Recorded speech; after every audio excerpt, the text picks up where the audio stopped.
Welcome to episode 359 of We Don't Die Radio. I'm your host, Sandra Champlain, author of the international best-selling book called We Don't Die, A Skeptic's Discovery of Life After Death. And I'm also the host of the new show on iHeartRadio called Shades of the Afterlife.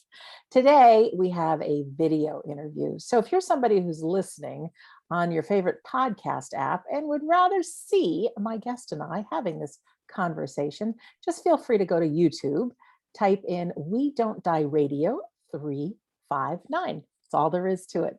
So on to our show. Our guest today is Annette Marinaccio, who is a certified public accountant and healthcare executive. She's also author of a new book, which I'm excited to learn about, called Your Soul Focus. You believe in the afterlife, don't you? Sounds great. I think we're all interested in discovering what led Annette to believe in the afterlife and on this journey. So Annette, welcome to We Don't Die Radio.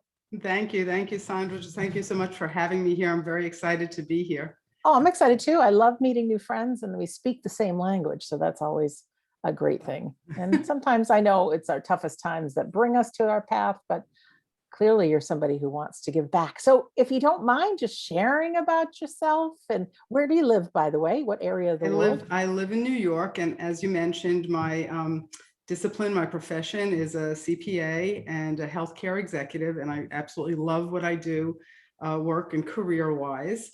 It is not a career that one would think would intersect with sort of the spiritual side of things. So that makes my book, I think, all the more interesting.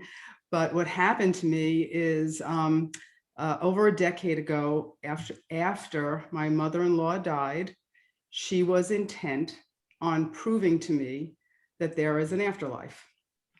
And when she first started sending those kinds of signs and synchronicities, I was a little bit, curious, like what is going on here? They were actually coming a little bit more through my daughter, who was 13 at the time, and very earnestly telling me about, dreams and things like that.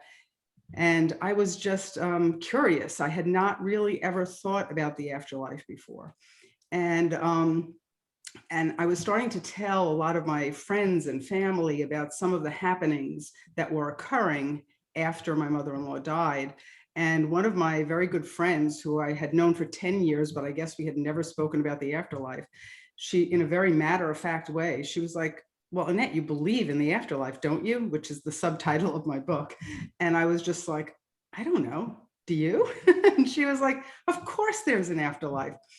And so that sort of opened my eyes to it a little bit. I was just like, let me really try and understand this a little bit more. And Can I just ask a quick question? Did your mother-in-law say she wanted to get through to you before she passed, or was it after that you started getting the signs? Absolutely after. Okay. I had no discussion prior Okay. to her passing about the afterlife at all. Oh, okay. Some people, yeah. They do say, this is the sign I'm going to give you, or this is the code word. Can you share with us some of the signs that you guys did get that kind of open your eyes to that there's something to this? Yeah, well, the first sign that my daughter received was a tangible sign. It was physical. It was pom-poms. And I thought to myself, well, maybe my daughter's making this up and this is some type of a coping mechanism. But she, in her art class, she told me, pom-poms that just appeared on her desk. Nobody put them there. Nobody was around. And they were within less than a week of us burying my mother-in-law. And they were two pom-poms, the exact same lavender and ivory colors of the balloons we let go at the gravesite. And so when my daughter was just earnestly telling me this story, and we really had not discussed death or the afterlife in my family, but she was earnestly saying, can you believe this? I wonder how these pom-poms appeared. And I was just like looking at her like, could this be real? Like, what's going on? And so I was telling everybody the pom-pom story, really. And that's when my girlfriend of 10 years was like, you believe in the afterlife, don't you? And so what happened is a series of synchronicities, but I think more importantly than that, I think my mother-in-law and many of my deceased relatives at that point started very methodically proving to me, showing to me that there is an afterlife. So I had not really thought about it before. And I think they knew with my kind of accounting brain, you know, I needed to be walked through it. I needed to digest everything. And I wasn't all of a sudden going to be like, oh, of course, you know. So they really were very methodical about it, which I, of course, appreciated. So part of my book is explaining how I learned that there is an afterlife. But the other part of my book is sort of what happened after I accepted the fact that there is an afterlife. I then spent about, I would say, 3 to 4 years researching, well, if there's an afterlife and we continue on, then what exactly are we doing here? Like, I don't understand this. And so I needed to understand with my accounting brain what we're doing here, what the other side is about, and most importantly, how it relates to us here. And after probably, oh geez, hundreds of books, speaking to hundreds of people, because once you start speaking to people, a lot of people have anecdotes and stories that are absolutely cannot be explained by anything other than there is an afterlife. And attending classes and psychic development classes, which I was not able to tap into my psychic side at all. I mean, I think a lot of people can, but I have a very left, almost computer-like brain. And so even though I did what you're supposed to do to see the other side, which is intently meditate, I was really not able to see the other side. Well, it So depends on the teacher you have. I had a lot of teachers. Yeah. I had a lot. I went to so many places, you know. Maybe just not your time or not your time yet. So put that That's on the true. back burner. If it's meant to be, it'll come in. That's true. So, so a lot of my book is what I learned during that subsequent, you know, 3 or 4 years. What happened after I sort of had a handle on the afterlife, and now I was the person, when people would speak to me, I would say, well, you believe in the afterlife, don't you? And I would have, you know, dozens of anecdotes about it or whatever. And after I became that person, the universe started placing me in the path of people who needed to hear my story over and over again. And then I was thinking, okay, I think the universe wants me to put a book together, because I think it's not about me just reaching the people whose path I'm in front of, but possibly reaching as many people as I possibly can. And so January of 2020, which was, you know, pre-COVID, so not having to do with COVID, but I sort of made it my New Year's resolution to put a book together. And that's a whole other story, putting a book together, but as you know, but basically I put this book together and I published it a couple of months ago. And I feel very relieved that it's out there and it's actually got some traction to it. And it basically summarizes my knowledge into a very easy to digest, and because I'm an accountant, tangible, you know, book, tangible way. But it basically helps people. It has about, I'd say 25, 30 significant takeaways that apply to absolutely everybody, along with, you know, my story. And so that's my overview. That's your story and you're sticking to it. Before we get to some of these things that you learned, what else kind of sealed the deal that the afterlife was real? You said you had other relatives that come in. We just like to hear stories, because there's a lot of people here that are grieving and the first time that they're experiencing grief and their loved one passing, and just wondering what some of these kinds of signs are. And then definitely we want to hear more about the book. Sure. So what I'll tell you the thing that happened for me, and I think that for a lot of people, they can sometimes trace how they started to understand about the afterlife to one specific event. And I can certainly do that, because what happened was when I told my friends of 10 years, the pom-pom story, and she said, well, you believe in the afterlife, don't you? She started telling me that she frequented a medium, Josephine, who was a local medium. And she would go to this medium when she wanted like real tangible advice, like selling her house, or she was pregnant and how to, you know, what the baby would be and whatever. So very tangible, you know, practical issues. Mhm. And I just sat there sort of dumbfounded. But as synchronicity and my deceased relatives would have it, that later that week, we went out, my husband, my son, and my recently widowed father-in-law went out to a local restaurant on our main street in town. And while we were dining, we were placed at a table with a very large window. And in that window was a very large poster. And it said, "Dinner and Medium Show with Josephine," the medium who my girlfriend just told me about.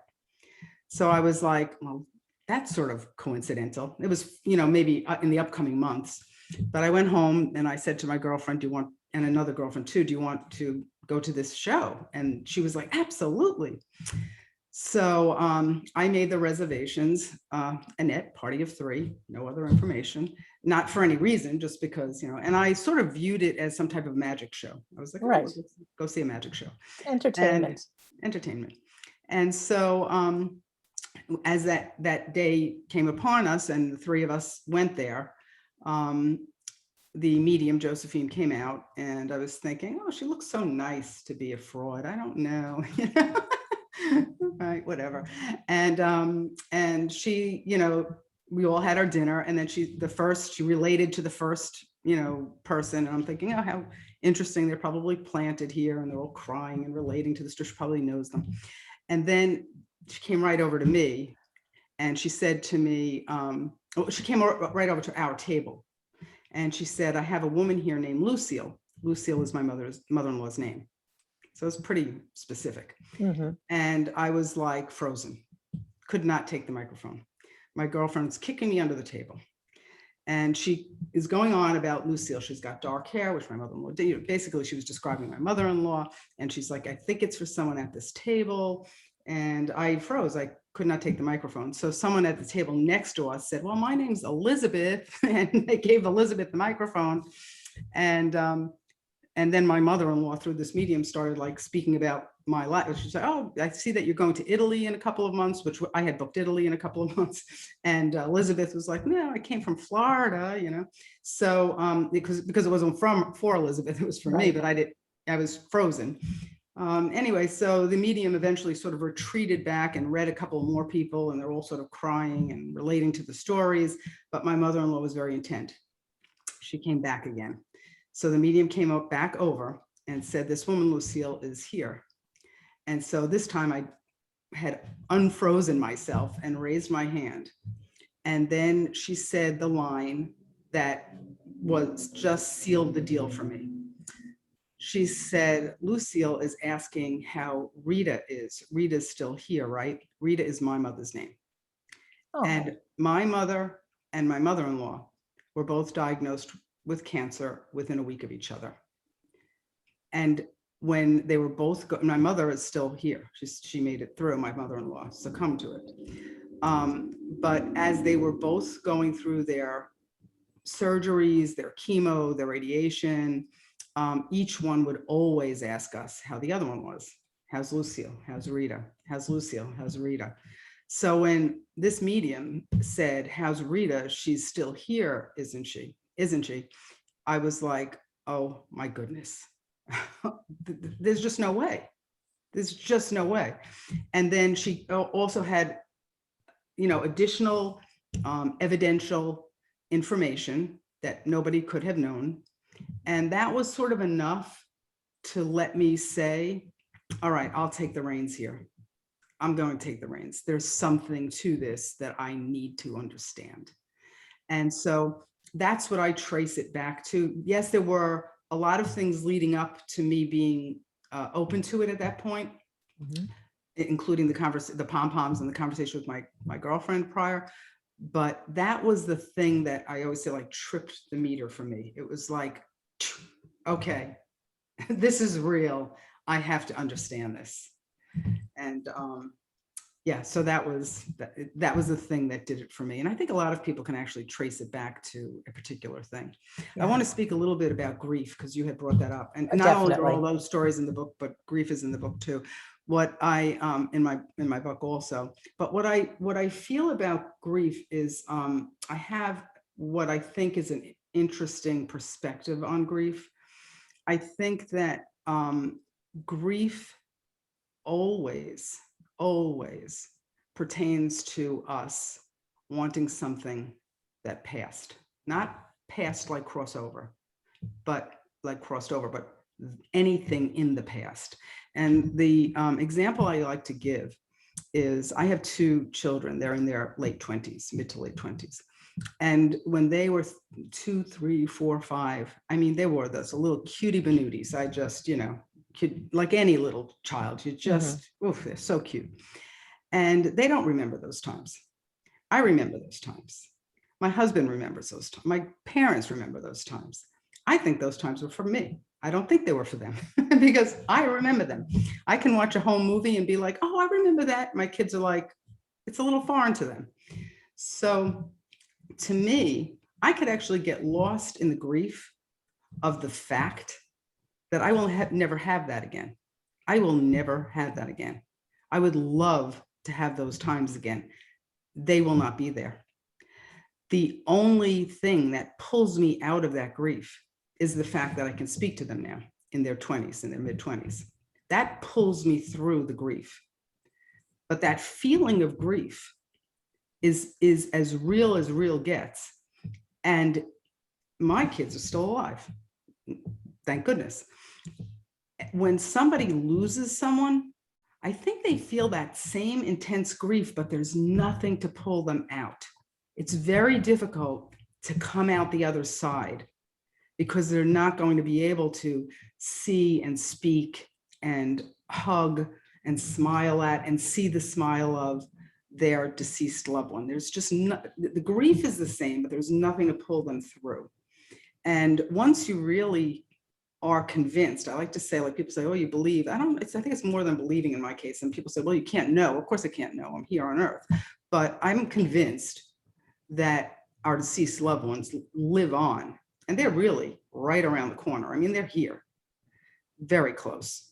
And that is very helpful. It doesn't allow you the same feeling you would have knowing you would be able to sort of chat with them one-on-one tomorrow, but they are right here and they're watching over you. And they're, I like to give this analogy, and some people have sort of latched onto this, but this is how I correlate a tangible view of the other side.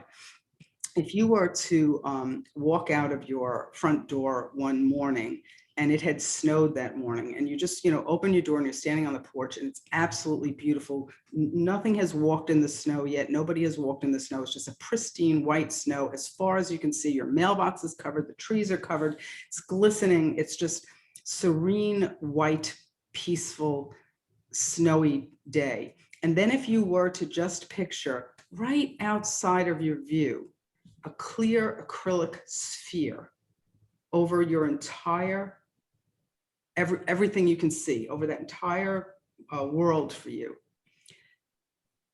Your loved ones are right on the outside of that clear acrylic sphere. It's like you're in a snow globe and they see everything. But because of Einstein's theory of relativity, you can only see what you can relate to. So you can only see up to that clear sphere, and you can't see the next energy level or that other dimension. They can see, you can't. So I like to sort of have that correlation, because a lot of times people say, I don't want to disturb my mother. She may be my deceased mother. She may be resting in peace. I don't want to, I don't know if they're right here. And I'm like, oh, disturb them, because they want to hear from you. They want to be involved in your life, and they will help in any way they can. So yeah, I don't think anybody's resting in peace. I think they're living more than they possibly can. And I love the snow globe story. I've been at this game for 25 years researching the afterlife. And people say that there's music that our brains can't even get our head around. There's colors that don't exist in our spectrum, but they exist in the hereafter. So, how can you explain that if we don't have it here? How can we really get it? And also, people have had near death experiences that they experience so much, but there's no language that they can share what it is. So, snow globe sounds perfect. And also, I like how you describe grief. It is the most painful thing any of us go through. And I know when we love someone, in fact, the more we love, the more it hurts. So everything you and I and others are doing to spread the good word that life goes on and that they're right here with us. It doesn't help like giving them, being able to call them or give them a hug, but it certainly does help. It does. So tell us about your soul focus. Let's get into the book and some of these things that you learned and principles you teach. So, yeah, so it's interesting because as I had mentioned, after I sort of learned about everything, the universe was putting me in the path of people. And, in my work day, although my work is not a spiritual type of work, there's still, I'm surrounded by people. And I would sort of like, maybe be speaking to somebody and I would throw out, okay, why don't we meet on, August 15th? I think that's a good day for us to meet next. And then the person's face drops and says, I can't believe you just said August 15th. My grandfather died last August 15th. And I just feel like, you said that for a reason. And I would be like, oh, then you're absolutely right. I mean, I just picked that date out of the air. It just means nothing to me in my head, but obviously your grandfather's saying hello. So, and they would be like, and then next thing you know, it would be, they would have story after story after story. And my son sees this and my, I was like, that's so cool, And so after being in the position of sort of being in the path of people who are either grieving or curious, I realized I had to consolidate what I knew into something tangible and real that was timeless. I mean, the information in my book just will be, long after I'm gone, it still pertains. Right. So, so I just needed to sort of get it into some kind of form that people could appreciate.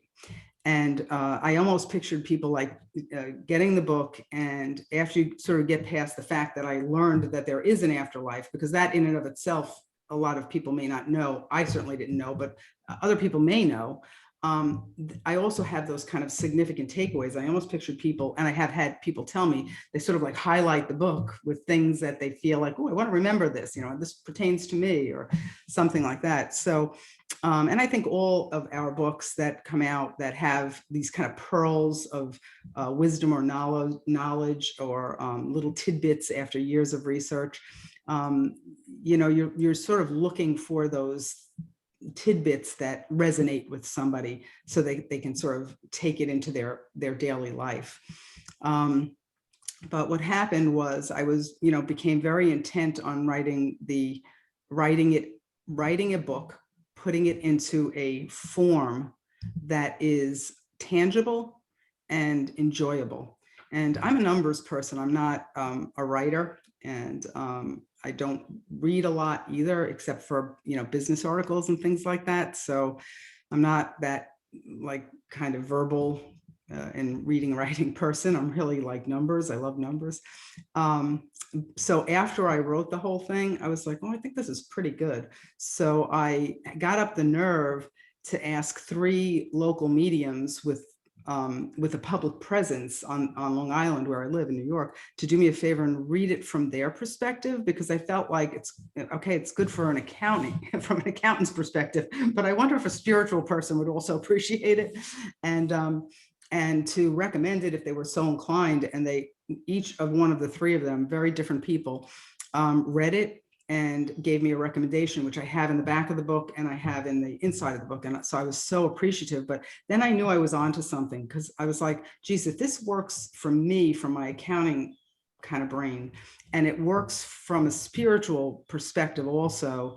I think the combination in this book is just, a good message for people.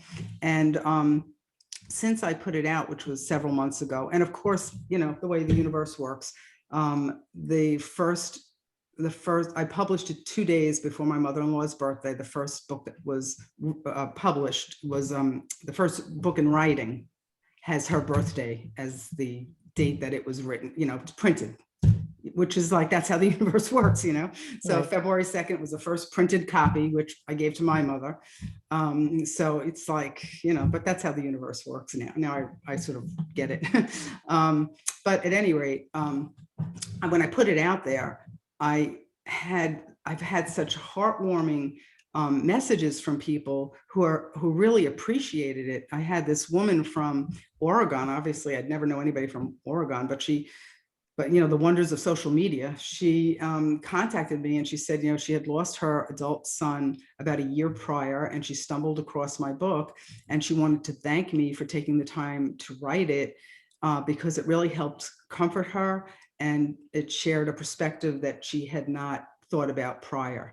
And I was like, oh, that is great. And that's exactly what I wanted. I just wanted it to, help people maybe see things from a perspective that they may not otherwise have thought of. So that's your sole focus. And, it has a lot of, like I said, personal stories and anecdotes, but only enough to get my points across. And of course, the number one point is, yes, there's an afterlife.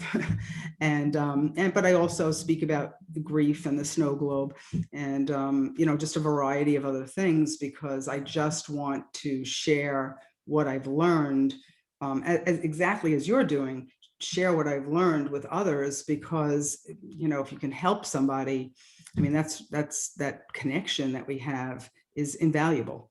And it's so rewarding. So it's like, why wouldn't I want to do that? That's right. And you're the perfect person to write the book and speak on it, because there's not, and like with my book, my subtitle is A Skeptic's Discovery of Life After Death. I didn't believe in any of this. So you're going to have a lot of those people who love numbers, just like you, who might not have believed in the afterlife, but then something happens and they're going to look for answers. So is it better to listen to one of these spiritual woo-woo kind of people, or you? And they're gonna take you. What are some of these other nuggets that you have about in your book? Is it about living life? Yes, it's really about how the other side relates to us. And I think I'm going to give you what I feel is the one thing that I've learned, that people who do believe in the afterlife and are grieving the loss of a loved one, I hear this question over and over again. And that question is, why don't I see signs? The whole sign thing is so important to people. And I will say that in addition to writing my book, I serve on the board of a nonprofit foundation called the Forever Family Foundation. And their mission is to scientifically prove there's an afterlife. So I've been blessed to be surrounded by like-minded people for the last a little over a decade. So that was one of the groups that I found when after my mother-in-law proved to me there was an afterlife. I sort of, stumbled upon Forever Family Foundation. And I can just see that people grieving and people curious, signs is the number one kind of question that people ask about. And the struggle that a lot of people have is, why don't I get signs? Why am I not able to see my deceased father in my dreams? Why does my neighbor get the cardinal, but I don't? So there's a lot of struggle with why people may not receive signs. And I have two things to say about that that I think are very significant. One of them is, ask for the sign. Ask for the sign. Don't wait. If you're really struggling, don't sit and wait for a sign, a nondescript sign that you're not even sure what you're waiting for. Be very specific and ask for a sign. And you'll see, I have it in my book, a couple of stories with people ask for signs. I'll give you an example of one. My sister, who was very skeptical when I was starting to learn about all this, she said, "Oh, really? You can ask for anything? Oh, fine. I'm going to ask grandma, our grandmother, to show me a seahorse. I'll never see that. A seahorse is so rare. Forget it. I'll never see it. Let's see how real this is." And usually your loved ones, if you ask for something very specific that you can't discount if you do see it. I mean, if you just ask for, like, I'd like to see, a red circle. Well, you may see a red circle and then you'll say, yeah, but of course I'm going to see a red circle. But a seahorse is not something you're going to see in the ordinary course. So you have to ask for something unique. And typically they will, if they can, they will show you within 2 weeks, about 2 weeks. There's a science to it almost. A couple of weeks, you will see it. So sure enough, she's asking for a seahorse, and you meditate on the seahorse, and her coworker comes back from vacation about a week after she's asked my grandmother for the seahorse, with all pictures of her vacation. And of course, her family visited an aquarium. And of course, she had pictures of the seahorse display. And my sister was like, "Oh my goodness, I actually saw a seahorse." And I'm like, yeah. So the first thing on signs is ask them. If they can show you something, they will. And then it'll be easier for you to say, I can't discount that. It really happened. But I also have the outs to this, because not everyone will see the sign they ask for in that 2 weeks. And then people say, well, then why didn't I see it? Is it that my deceased father isn't there? My son doesn't love me like I thought he did. I don't understand this. Is it not really true? And the interesting thing is, I like to say, and this is a very significant takeaway, the souls are right there on the other side of that snow globe, but they are very polite, very respectful, the ultimate in respectful and polite. They will not interfere with your soul's journey or the journey or purpose of another soul. And if you are meant to live this life without seeing constant signs from your deceased loved one, because you need not to see the signs to grow, you need to not see them in order for your soul to grow, then you will not see the sign. Because your deceased loved one is more intent on you joining him or her in the hereafter and having your soul have grown. They're more intent on that than they're more intent on you coming back to the other side with your soul's purpose having occurred than they are worrying about you seeing a sign here. They want your soul to grow. And if your soul is going to grow by not seeing constant signs, then they are going to hold back, because they will not interfere with your soul's growth or the growth of someone else. And they're going to not show you the sign. So it's not really about the signs. It really isn't. It's about your soul's purpose and your soul's growth. And they're waiting on the other side for you to get there and for them to say, congratulations, you lived through the life here. Yeah. And I also say this, no, that's okay. I also like to say, this is another significant thing. If you were able to sort of tap into the other side all the time, it would be such a distraction. I mean, mediums and psychics, they have to actually learn to turn off that constant barrage. But if you really were able to sort of tap into the other side and really understand all the mysteries of life, it would be such a distraction to your soul's purpose here. If you knew that you were going to be, I'm making this up, but, hit by a car or in a car accident at, 50 years old, maybe not cross over, but be in a debilitating car accident at 50. Could you imagine in your 30s and 40s how distracted you would be? You wouldn't be leaving the house at 50 years old. You'd be like, was it 51 or 52? I have to stay in. I mean, you'd be so distracted. You wouldn't be able to develop your soul's purpose here. So we're not really supposed to see all these signs and have the knowing that the other side has. We're really supposed to be here to enjoy what we have here and to grow. So Yeah. that's some significant, a series of significant things that I've learned and that I included in your soul's focus. Yeah, thanks. What I was going to say is just for our friends on the other side, there is no time. So outside of the snow globe, there's no time. So for us, what seems like a lifetime, for them is just a blink of an eye.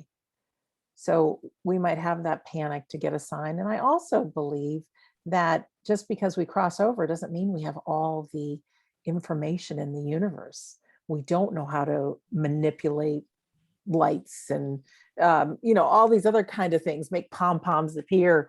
We don't have that. I believe there's a school of learning to do that. But also, Annette, I was just thinking that we retain our same personalities.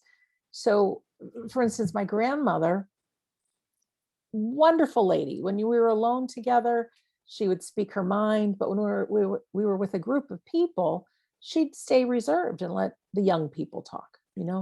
So it was a good 10 years after she passed before she finally came through in a medium reading. The people continue to have their personalities. So if somebody wasn't boisterous or let me get to the front of the line in life, they're not going to be that in death. But I do say, playful out, ask for the signs, but slow down and pay attention. Do you find that too, that people are so busy in their own minds that you need to be present to actually see a sign? You're absolutely right. Everything you said is absolutely right.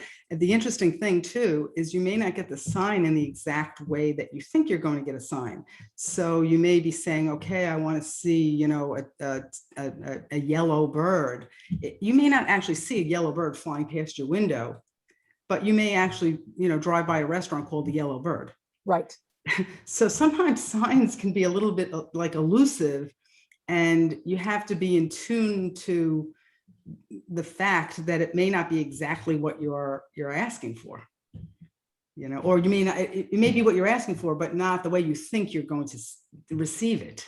Exactly. And there's got to be some mystery too. Like you said about knowing all the answers in the universe or what's coming in the afterlife. It might be great, but there is stuff here to learn. I think we're born into this life forgetting what home is all about because we'd want to get back there. But there's a richness to life. I often say, Annette, if you have to eat your same favorite food over and over and over, and that's the only food you get in the rest of your life, it'd be kind of boring, wouldn't it? That's Your true. favorite I thing do. boring. But and comparing that to the afterlife when it's all good all the time, it's fantastic. But there's something more. So I think the souls crave being here on earth because we have the ups and downs, we have all kinds of emotions. And while it might be great, there's things that we can get here. Do you have any thoughts as to the purpose of life? The big question about why we're here or how to make the most of it? So the why we're here is very straightforward, right? It's to love and to grow. That's really why we're here. So it's all about, right? I mean, that's just it. So it's all about our connection to each other, sharing things, and our soul's growth.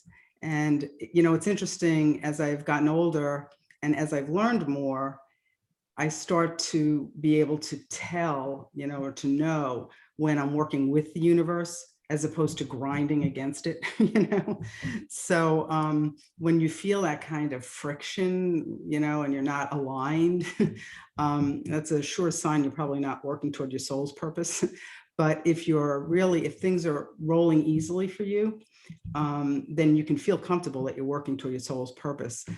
Chances are, if you're looking at things positively and sharing that positivity and sharing anything you can with anyone you can, chances are you're working toward your soul's goal.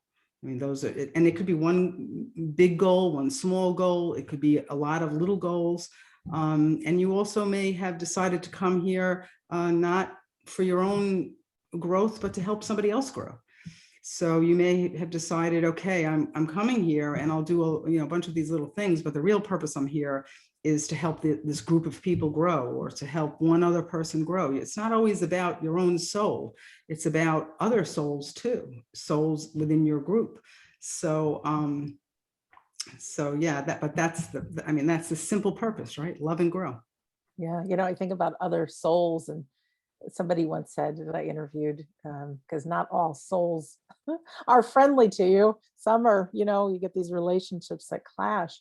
But what she had said is other people can be like a bit of sand in an oyster, right? Yeah, And so we learn that to deal with it, and we grow, and what ultimately comes out is a pearl. yeah. And it all starts from that friction. Yeah, that's interesting too. You're right, because soulmates, everybody thinks like, oh, I'd love to just meet and fall in love with my soulmate, and things will be so happy and blissful and easy. But sometimes your soulmate is somebody that's going to force your soul to grow. And it may not be so blissful and happy and easy. And you find that even in your family, your siblings or your parents or your children. It may not be so, it typically isn't so swimmingly easy. And it's because they're pushing your soul to grow. I had gone about a year ago, again, pre-COVID, to I was blessed to go to one of Oprah Winfrey's large stadium events. Wow. And it was a beautiful, beautiful, person, unbelievable stories. And at the end, she was telling a story about her mother and her very, very difficult upbringing. But she said at the end, after her mother passed, she realized that she didn't get the mother she wanted, but she definitely got the mother she needed. And that happens, and maybe not always with parents, but a lot of times you do cross paths with people that you need, even though they may not be people that you feel happiest with. But if they're helping your soul to grow, you'll sort of know it, as opposed to toxic people that you really should just walk away and, get out of their way. Yeah, sometimes that's hard, but we do the best we can. I heard somebody speak on this yesterday, and it's similar to what you're saying. So often people blame their parents for the life that they have, right? You hear that, or they blame a spouse or a relationship gone wrong for how it now is. But when we really look to see where we've grown, so there's been some, say, a child that's been neglected, it turns out to be the best parent ever, right? Best parent is best grandparent. Well, it all stems back from that relationship with their parent. So instead of using the energy to make them wrong, maybe they were here for our soul to grow. And whether it's true or it's not, if we can look from an empowering lens, then you can move on with your life and you can thank them. I've had some difficulties in my family, things around the time of my dad's death.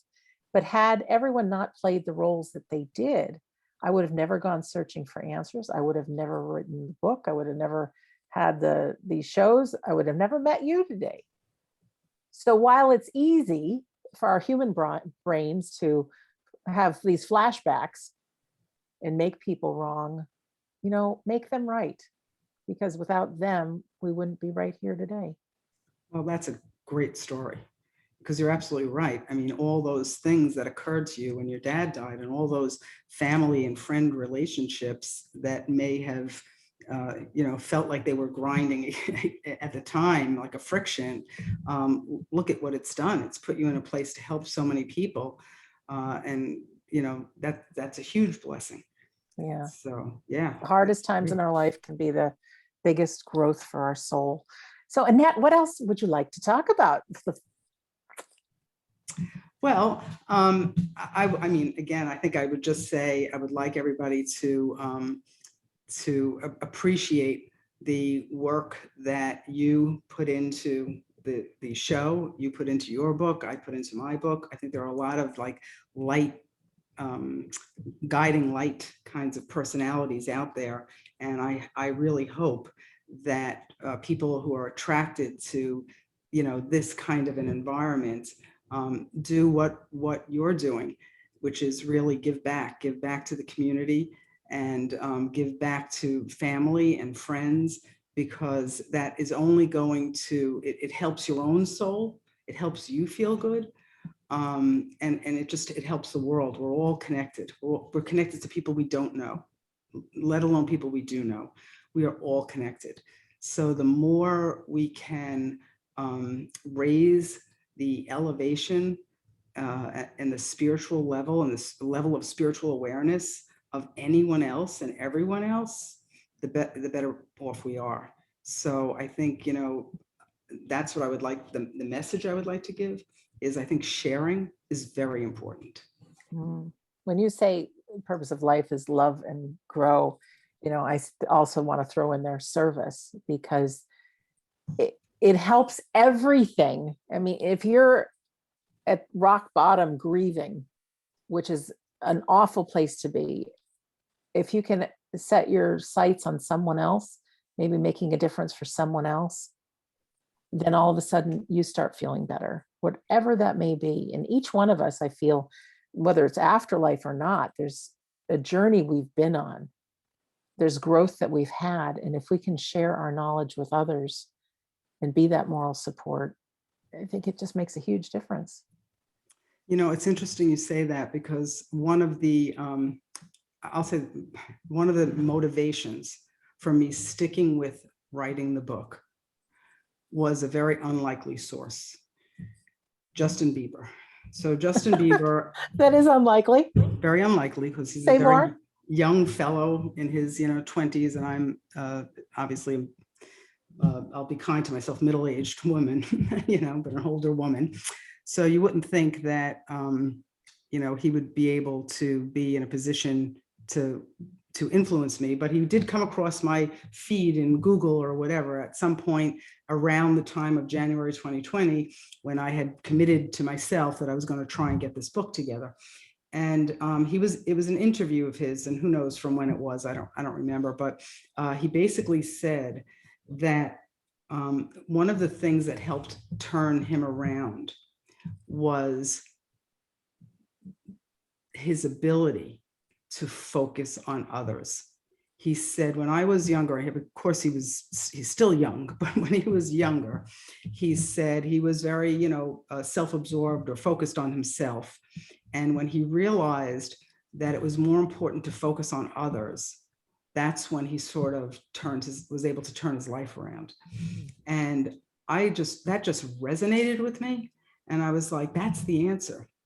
The answer is not to focus on us. The answer is to focus on others. Exactly what you said, Sandra, yeah. Service. Because if you can continue to focus on others, a lot falls into place.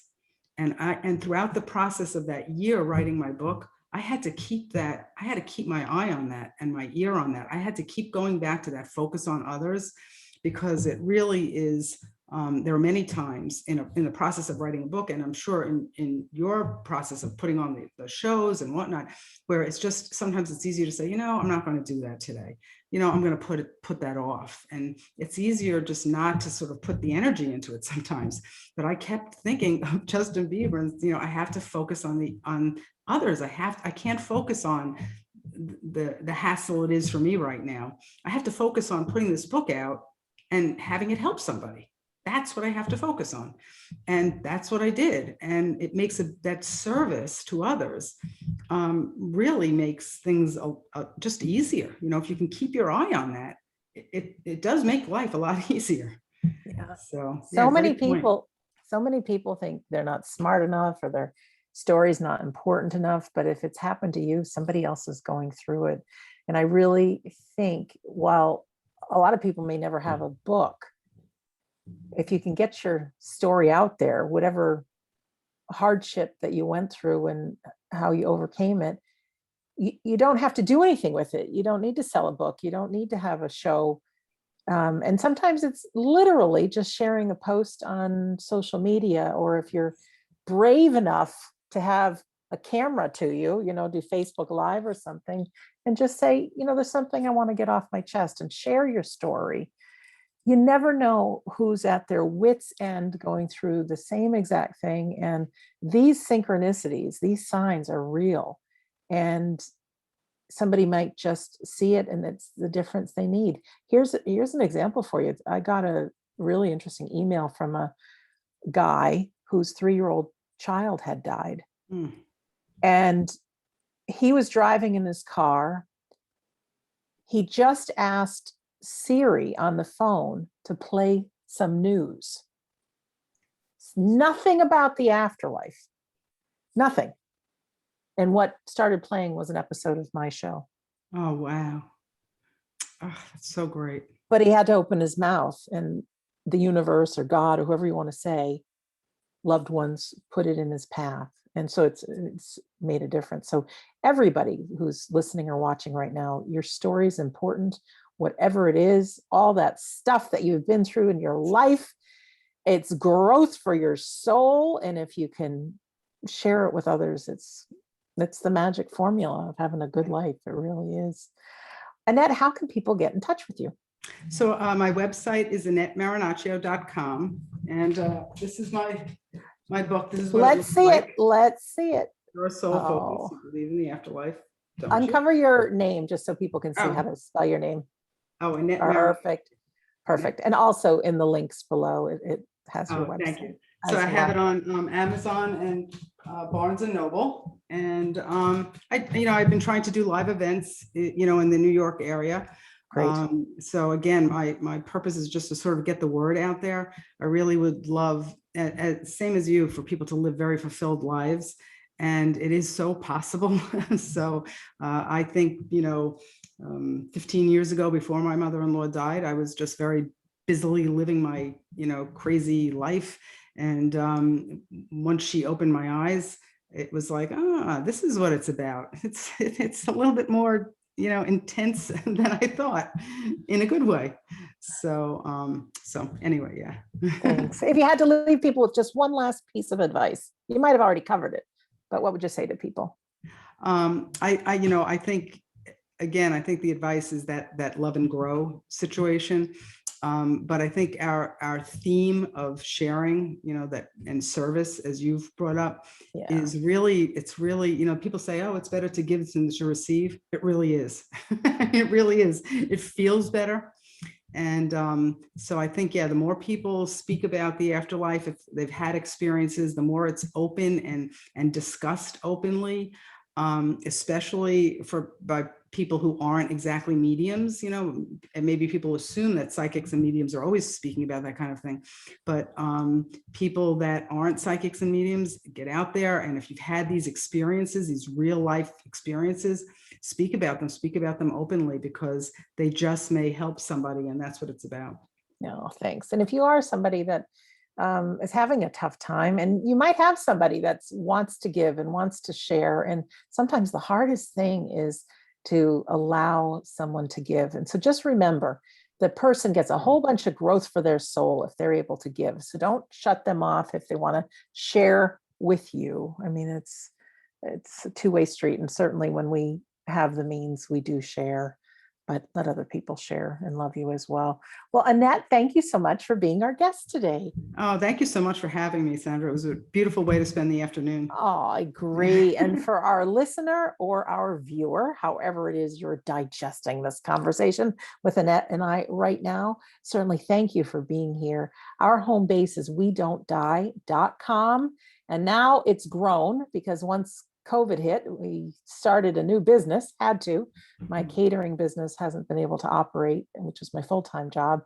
So I got together with some great medium friends of mine, and we offer online courses on psychic, on medium, on all kinds of great things. Actually, we do online demonstrations. We do a free event every single Sunday called the Sunday Gathering, each week a different theme, providing inspiration and hope and love and fun, put a smile on your face. But at the end of each one, we have a medium who does a demonstration of mediumship. So over the past year, we've had probably at least 300 souls from the unseen world that got to be alive again and let their loved one know that they still live on. Our loved ones are here. They're invisible to our eyes. I believe it takes quieting our mind to maybe get a sign from them. But here's the thing, they work through our imagination. So often people think we don't have any psychic or mediumistic abilities. but they have to use the thoughts that are already in your brain. So if all of a sudden you get a sniff in your mind of your mom's favorite cologne from your memory, that could be her saying hello. It's very interesting how it all works. And we're never going to have the answers, and probably won't even when it's our turn to cross the finish line in life. So again, we don't die.com. That's the home base. Also, on that page, if you want to join what's called my Insiders Club, it's just my email list. But I give you what says the first few chapters of my book, We Don't Die. Hint, hint, it's the whole book. I just don't advertise it, let you be surprised. But also, there's a very healing audio called How to Survive Grief. That's part of it. And chapter 10 in the book is called How to Survive Grief. I'm sure Annette agrees. The hardest part of being human is the grief that we feel, but it really does show us our capacity to love. But we need to continue on. Our life is for growth. It is for loving. It is for service. You are a beautiful soul, my friend, wherever you are. You are loved. You're not alone. Don't think you are. Not only do you have people in the real world that love you and care for you, but you've got a whole team of souls cheering you on so that you get the most out of this life. So in closing, my name is Sandra Champlain. I've been your host on We Don't Die Radio. I do believe with all my heart that life is an education for the soul, and that your life here on earth is very important. You are one of a kind. You've lived through things that no one else has. You're special. Don't ever buy into those negative thoughts our mind tells us, because it never shuts up. So I want to thank you for listening or viewing, and we'll see you soon.